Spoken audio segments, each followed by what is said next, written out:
Bonjour, bonjour, bienvenue sur Figurine TV.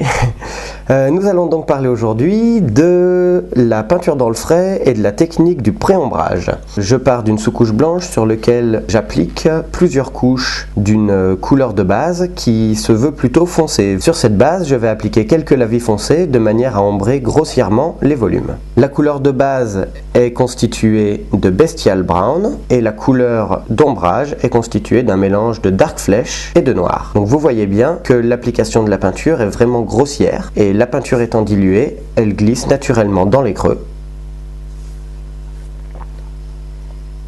Il m'arrive d'utiliser une technique un petit peu brutale pour enlever les lavis disposés sur les reliefs de la figurine, d'appliquer avec mon doigt comme ceci, et donc ça va enlever la peinture sur les parties les plus saillantes de la pièce qui ne doivent pas recevoir de couleur foncée. Il ne faut absolument pas faire cette technique si vous ne faites pas la technique du pré-ombrage, car sinon vous graisseriez la surface. Là, la surface est légèrement graissée et polie par l'application de mon doigt, mais ce n'est pas gênant, car avec l'application du pchit de bombe que vous allez voir, ceci sera totalement rectifié. Donc avec la bombe blanche, nous allons simuler l'arrivée de la lumière. Si on fait un choix latéral, on va axer la pression en tenant la figurine de ce côté pour exposer la face la plus éclairée. Dans le cas que je vais choisir, ça va être une lumière zénitale, donc je vais axer l'orientation de ma bombe dans cette direction en faisant quand même un petit tour frontalement de manière à ce que la lumière zénitale ne soit pas trop violente, mais l'axe principal est celui-ci.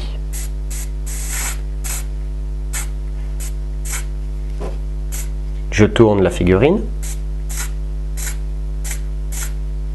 On voit bien en manipulant la figurine que le pré-ombrage a laissé les zones inférieures sombres et a éclairé les zones les plus exposées à la lumière zénitale. Donc voici ma palette de peinture, un mélange de Dark Flesh et de noir pour l'ombre, du Dark Flesh pur, du Bestial Brown pour la base, Vomit Brown pour un éclaircissement et Space Wolf Grey pour les éclaircissements. Il n'est pas du tout exclu que j'enrichisse cette palette au fur et à mesure de l'avancée du pas à pas. L'objectif du pré-ombrage consiste à utiliser comme guide et comme rail le semblant de dégradé qui s'est déjà déposé. L'objectif maintenant consiste à repeindre les pigments blancs. Nous comprendrons que la technique de pré-ombrage est optimale pour les figurines comportant des gros volumes. Par exemple, ici on voit bien la jambe qui se dégage, un gros ventre, le bras. Bref, c'est une figurine qui utilise pleinement la 3 dimensions. On voit bien sur les poils ici que la technique du pré-ombrage ne permet absolument pas du tout de bien dégager les reliefs. Suivent maintenant une multitude de lavis qui va viser à affiner la couleur du dégradé. On peut commencer par les couleurs claires, les couleurs foncées ou les couleurs intermédiaires, cela n'a pas d'importance. Là, j'ai appliqué un lavis globalement clair sur le sommet du ventre de manière à recouvrir les pigments blancs. Mon explication va être essentiellement axée sur le ventre ici, lors de ce pas à pas. Une fois cette première épaisseur sèche, je vais foncer un tout petit peu cette couleur qui était du Vomit Brown avec une couleur de Bestial et je vais maintenant appliquer ce ton intermédiaire en le décalant un petit peu de manière à ne pas recouvrir les zones d'éclaircissement sans pour autant aller dans les zones foncées. Bref, c'est une succession de lavis et de glacis, de couches transparentes qui, petit à petit, vont affiner le dégradé, diminuer les transitions et obtenir un résultat de plus en plus propre. Les volumes de dilution sont à peu près de 1 volume de peinture pour 4, 5, 6, 7 volumes d'eau en moyenne. Pour éviter d'avoir des accumulations de peinture, il faut prendre une toute petite quantité de peinture sur le pinceau.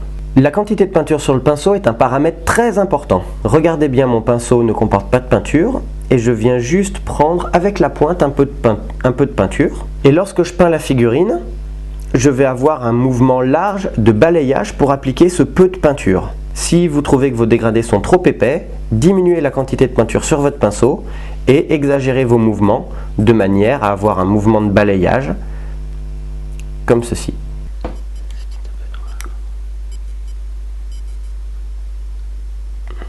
Pour diminuer l'effet de coup de pinceau, il faut que je croise les couches. C'est-à-dire que mes mouvements seront dans ce sens, mais aussi dans celui-là qui est à peu près à la perpendiculaire. Donc là on voit que je peins tantôt les éclaircissements, tantôt les ombres, tantôt les tons intermédiaires, que je reviens sur les éclaircissements une fois, deux fois, puis après sur les ombres, etc. Mon ordre d'application n'est pas important. Je fais un peu tout en même temps et je construis le dégradé. De cette manière-là. Donc on voit bien que quand je peins les ombres, le mouvement de mon pinceau a beaucoup plus tendance à pousser la peinture vers le bas pour qu'elle s'accumule ici dans l'ombre, de manière à éviter qu'il y ait une transition de la peinture foncée sur la zone claire ici. Pareil, lorsque je peins ma couleur claire, j'aurai plutôt tendance à venir monter la peinture pour venir la voir s'accumuler au sommet du ventre ici, pour éviter qu'elle s'accumule au début du mouvement. Là, je pense que j'en suis à une quinzaine d'allers-retours pour l'instant entre des couleurs claires, des tons intermédiaires et des couleurs foncées. En tout, je pense qu'une cinquantaine sera nécessaire pour obtenir un dégradé qui me satisfasse. Donc ne soyez pas trop gourmands, ne soyez pas trop pressés. Beaucoup d'entre vous seront un petit peu surpris d'avoir des pigments blancs qui réapparaissent à travers la peinture. Et surtout, beaucoup auront peur et ne sauront pas comment les recouvrir. Dites-vous vraiment que c'est la superposition des épaisseurs qui donneront l'obtention d'un dégradé fluide et qui supprimeront ce petit aspect piqueté, pailleté que vous apercevez encore sur la cuisse ici.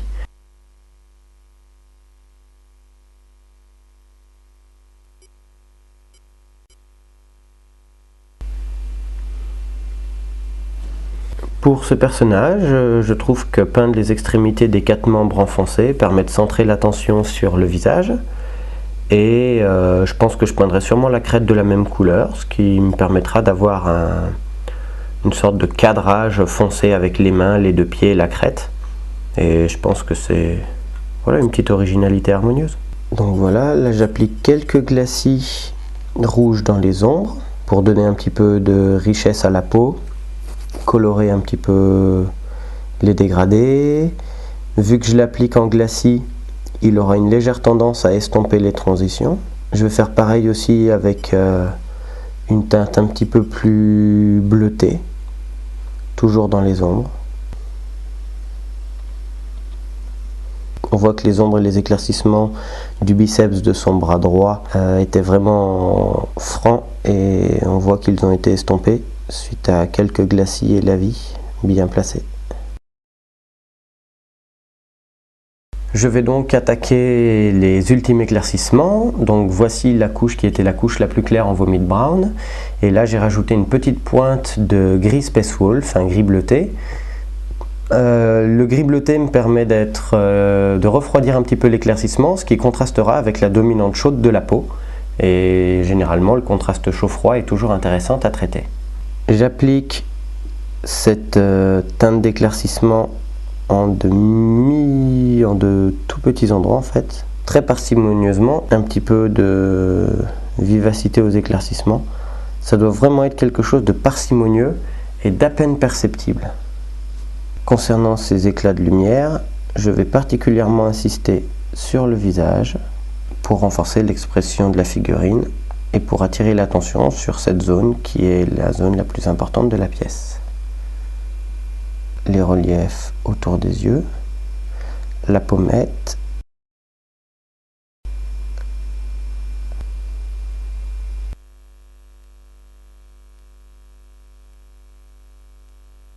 je vais donc peindre les différents éléments qui contourent la peau en noir, à savoir la crête, les détails, etc. pour avoir une meilleure vision de la couleur de la peau et ainsi pouvoir la reprendre.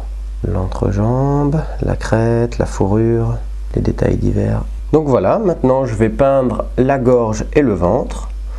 Ça rend toujours très bien lorsqu'on les peint plus clairs. Donc là j'y vais un petit peu comme un gros sac avec une galette de gris Space Wolf en fait. Voilà, sur le devant. Et je vais faire pareil sur le ventre.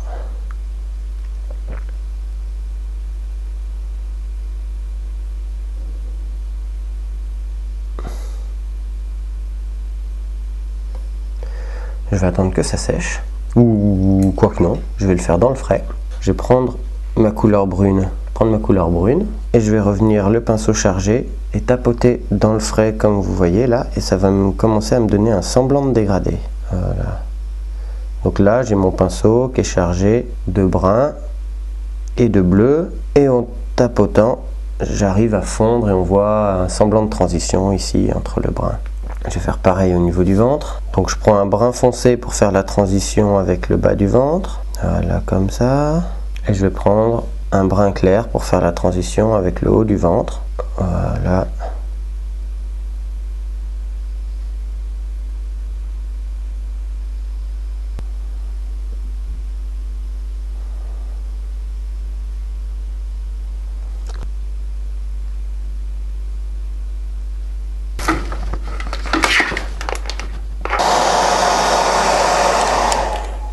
Donc la gorge étant très texturée, et ben la peinture dans le frais n'a pas du tout besoin d'être précise.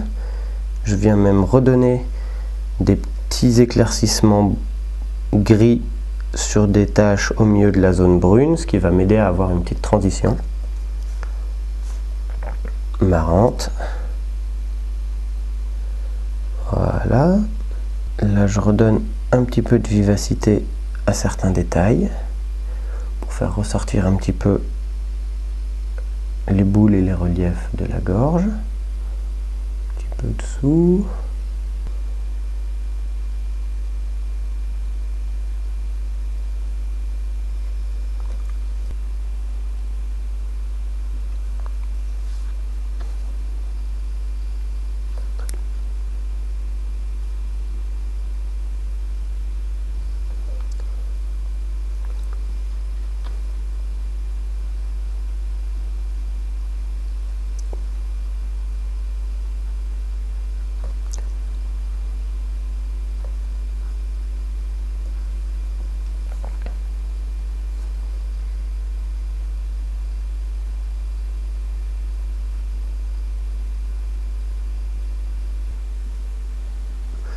Donc là je rajoute le dernier éclaircissement des parties grisâtres en ayant rajouté une pointe de bubonique à l'intérieur.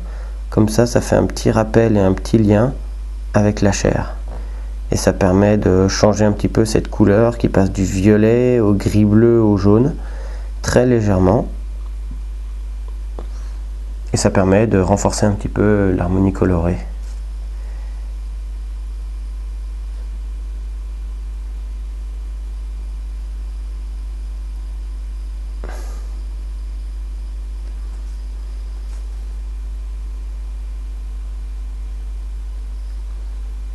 Je fais pareil un petit peu autour du nombril.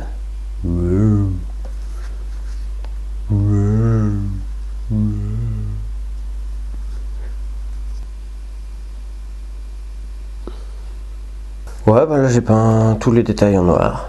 Voilà, ça me permet de bien faire ressortir la peau, savoir ce que j'allais reprendre, tout ça. Je vais faire maintenant les parties en os. Donc, sur une sous-couche noire, je pose simplement une touche d'un mélange de bubonique et de noir.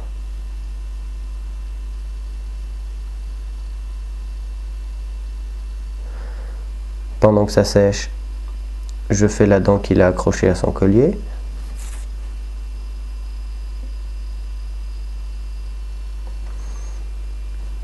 Les dents qu'il a accrochées dans la bouche. Les ongles. En évitant d'en foutre de partout. Je fais pareil mais sur une zone réduite avec du bubonic brown pur.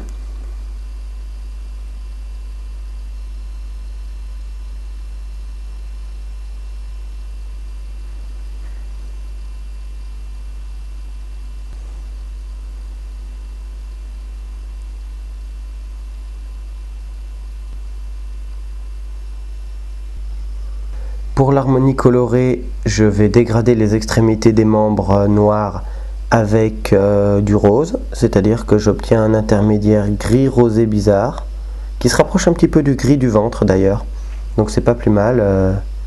Ça me permet d'avoir un petit peu une harmonie et un rappel de couleur entre le ventre qui violace et les membres noirs.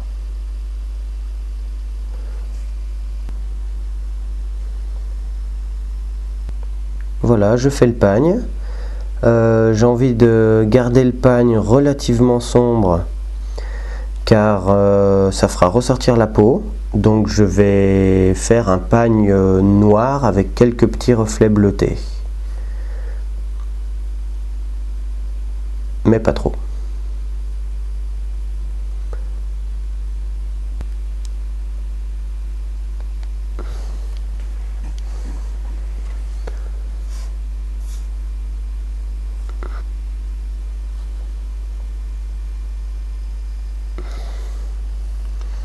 Bon, voilà.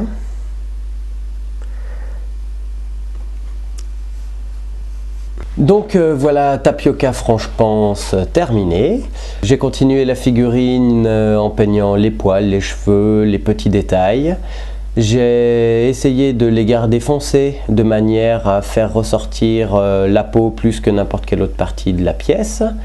J'ai veillé aussi à l'harmonie colorée en mettant un peu de violet ou en réutilisant la couleur de la peau dans les ombrages et dans les éclaircissements de la fourrure, des pierres, des bijoux et tout ça.